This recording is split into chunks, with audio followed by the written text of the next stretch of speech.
Good morning, student. Myself Praduman, your physics teacher for class 9 and 10 in Modern International School, ISWA. Today, just I am going to discuss some questions related with Newton's laws of motion and its application. Our first question is: a plastic ball and a clay ball. A plastic ball and a clay ball of equal masses traveling in the same direction with same velocity strike against a vertical wall, from which wall does the ball receive a greater amount from which ball does the ball receive a greater amount of momentum. एक simple सा question है कि दो ball है आपके पास, एक किस चीज का है, एक क्ले का है और एक प्लास्टिक का है। One is clay ball and another one is plastic ball. दोनों जो है सेम वेलोसिटी से आपको मूव कर रहे हैं, दोनों का वेलोसिटी क्या है, सेम है, एकदम बिल्कुल सेम वेलोसिटी से मूव कर रहे हैं। और एक बॉल से दोनों एक साथ टकराते हैं। तो क्वेश्चन ये कह रहा है कि आपको जो वॉल है, दीवार है, किसके रिस्पेक्ट में ज्यादा मोमेंटम रिसीव करेगा। तो सिंपल सा है, आप जान रहे हो कि मोमेंटम का केस क्या है, मोमेंटम के बारे में जानते हो। बल्कि वो किसी बॉडी से टकराए तो उसका जो मोमेंटम है वही मोमेंटम बॉडी पे एग्जर्ट करे, है ना। दोनों टकराने के बाद रेस्ट में आ जाते हैं, दोनों ही टकराने के बाद रेस्ट में आ जाते हैं। तो क्वेश्चन ये है कि बॉल किसके थ्रू ज्यादा मोमेंटम को एक्सपीरियंस करेगा। तो दोनों के प्रति इक्वल करेगा, क्योंकि वेलोसिटी जब सेम है, मास भी सेम है, तो दोनों का मोमेंटम भी क्या था, सेम ही था ना। और दोनों टकराने के बाद क्या, वो दोनों तो जीरो हो ही गए ना। क्ले बॉल भी जीरो, क्ले बॉल का भी मोमेंटम जीरो हो गया, रुक गया तो। और आपका प्लास्टिक बॉल है, वो भी टकराने के बाद रुक गया, दैट मीन्स दोनों का मोमेंटम जीरो हो गया। यानी कि दोनों के प्रति जो है बॉल इक्वल मोमेंटम को एक्सर्ट करेगा, एक्सपीरियंस करेगा। Next question is: a moving bicycles come from rest after some time if we stop pedalling it, but Newton's first law of motion say that a moving body should continue to move forever unless some external force act on it. How do you explain the bicycle case? हाँ, important question है। Bicycle के case का है ये कि हम Newton's first law से जानते हैं कि कोई भी बॉडी जो है अपने स्टेट को कंटिन्यू रखना चाहता है, इधर वो या तो फिर रेस्ट में हो और moving with uniform velocity. But question is say that a bicycle stops when we stop paddling। जैसे ही हम लोग पैडलिंग को क्या करते हैं, पैडल को चलाना छोड़ देते हैं, तो बाइसिकल का जो स्पीड धीरे धीरे स्लो होने लगता है। तो आखिर इस केस में ऐसा क्यों हुआ, है ना। तो एक सिंपल सा इसमें आपको लॉजिक है, कंसेप्ट है कि पैडल्स तो जब हम रोक देंगे तो पैडल्स क्या कर रहा था, हमें साइकिल्स के जो बाइसिकल्स के जो एक्सल हैं, व्हील और एक्सल हैं, जहां पर से एक्सल क्या होता है, एक शाफ्ट होता है, उस शाफ्ट के इर्द गिर्द चारों तरफ क्या घूमता है, कुछ घूमता रहता है। कौन घूमता है, तो वही व्हील घूमता रहता है। तो शाफ्ट और ये एक्सल और जो आपका व्हील है, उनके बीच में एक फ्रिक्शन काम करता है, फ्रिक्शन वर्क करता है। बस उसी फ्रिक्शन की वजह से जो है आपका बाइसिकल का स्पीड धीरे होने लगता है। एक और लॉजिक यहाँ पे ये भी है, air resistance is also work on the bicycle. जब आप साइकिल को मूव कराते रहते हो तो आपका एयर रेजिस्टेंस भी काम करता है, इसकी वजह से भी आपका रुक जाता है। तो सिंपल सा क्वेश्चन है कि हमने कोई फोर्स एक्सर्ट नहीं किया, पैडल को सिर्फ छोड़ दिया, लगाना पैडल जो हम लोग मार रहे थे उसको छोड़ दिया, साइकिल धीरे क्यों हो गया। तो सिंपल सा है, एक्सल और जो आपका एक्सल और व्हील के बीच में फ्रिक्शन लगा। देखे होगे कहीं पे एक जगह एक्सल होता है, वहाँ पे बहुत सारे छोटे छोटे बॉल बेरिंग लगे रहते हैं, तो वही बॉल बेरिंग के साथ एक सॉफ्ट लगा रहता है जिसको हम लोग एक्सल बोलते हैं, उस एक्सल और उस बॉल बेरिंग के बीच में फ्रिक्शन का फोर्स वर्क करता है, इस वजह से वो रुक जाता है, और एयर रेजिस्टेंस भी वर्क करता है। तो ये दो केस हो गया। Third question is your third question से that a man throw a ball weighing 500 gram vertically upward with a speed of 10 meter per second.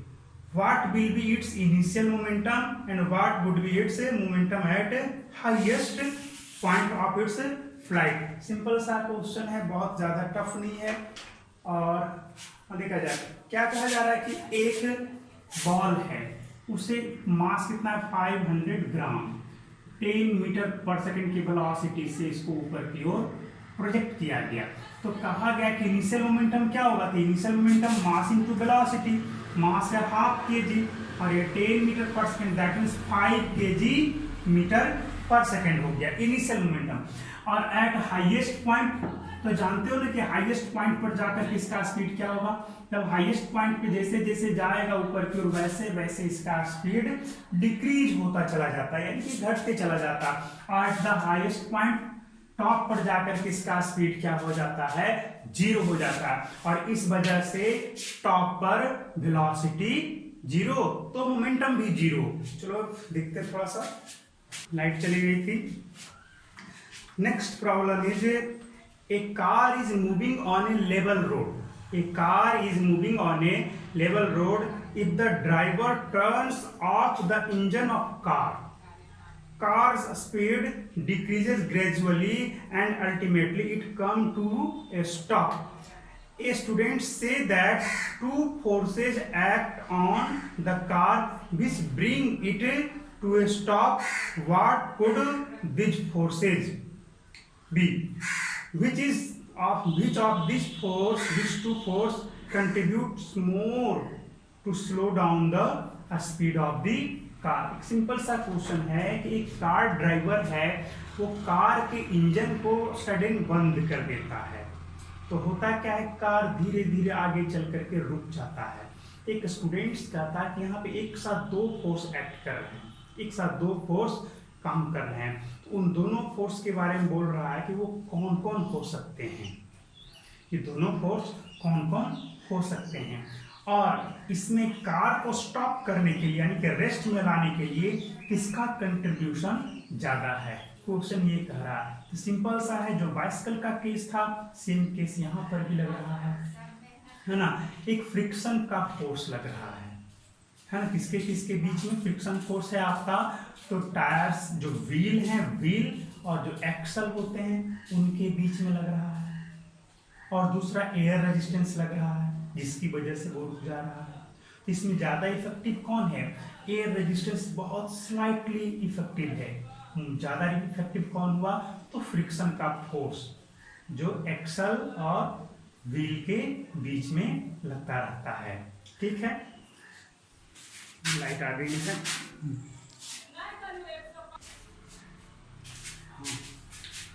One another problem is why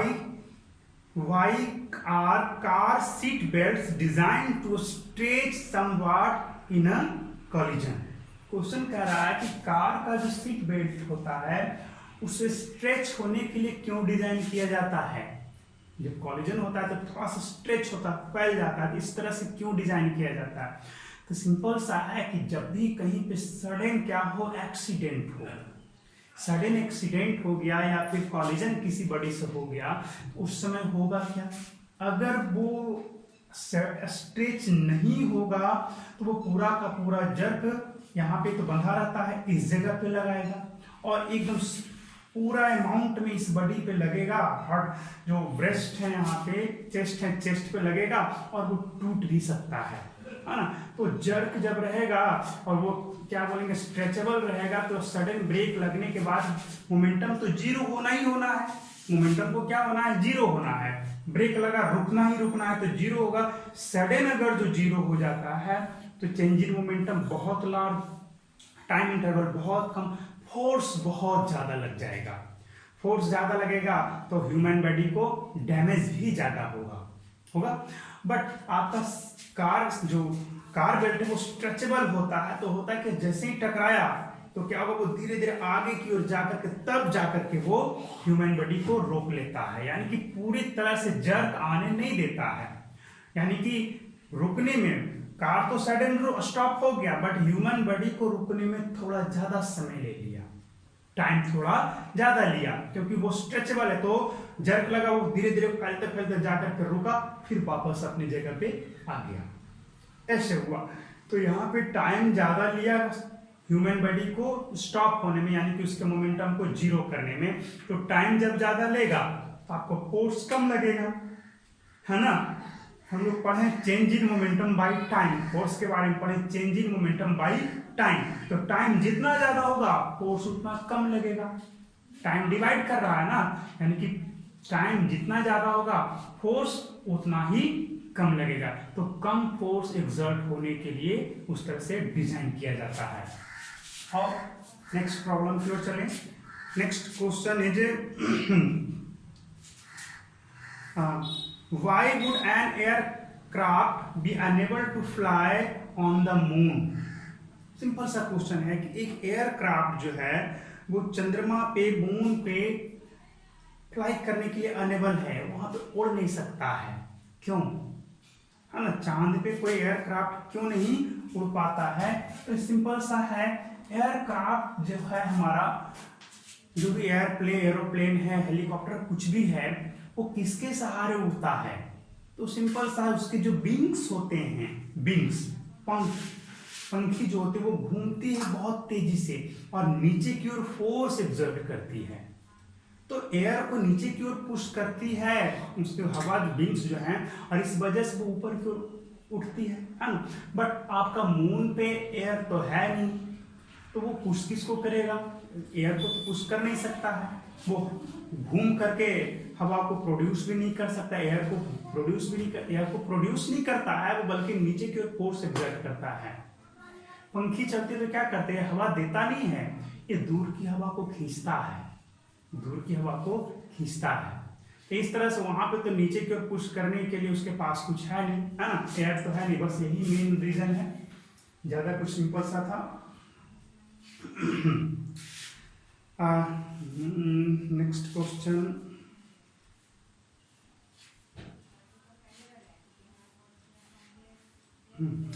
next question आपका है, why it is possible for a small animal to fall from considerable height without any injury being caused when it reaches the ground. Question कह रहा है कि एक छोटे से कोई जानवर है, कोई इंसेक्ट है ना, वो बहुत ज्यादा हाइट से गिरने के बावजूद भी वो किसी तरह का किसी तरह से इंजर्ड नहीं होते, किसी तरह का उनके बॉडी में नुकसान नहीं होता है। ऐसा क्यों? Because of light weight produces light momentum, less momentum. जब आपका क्या है, गिरेगा तो स्पीड तो सेम ही रहेगा, बट आपका लाइट वेट होने की वजह से मोमेंटम भी तो कम प्रोड्यूस होगा, और चेंज इन मोमेंटम भी क्या होगा, कम ही लगेगा। चेंज इन मोमेंटम भी आपका कम ही आएगा नीचे गिरने के बाद। तो चेंज इन मोमेंटम कम है तो ऑब्वियसली फोर्स का अमाउंट भी कम होगा, फोर्स का अमाउंट कम होगा, दैट मीन्स आपका इंजर्ड जो होगा वो भी कम ही होगा। ज्यादा फोर्स लगने से ना ज्यादा इंजरी होती है। तो ठीक है, आज के लिए इतना ही रखते हैं, नेक्स्ट डे कुछ और क्वेश्चंस लेकर के आएंगे।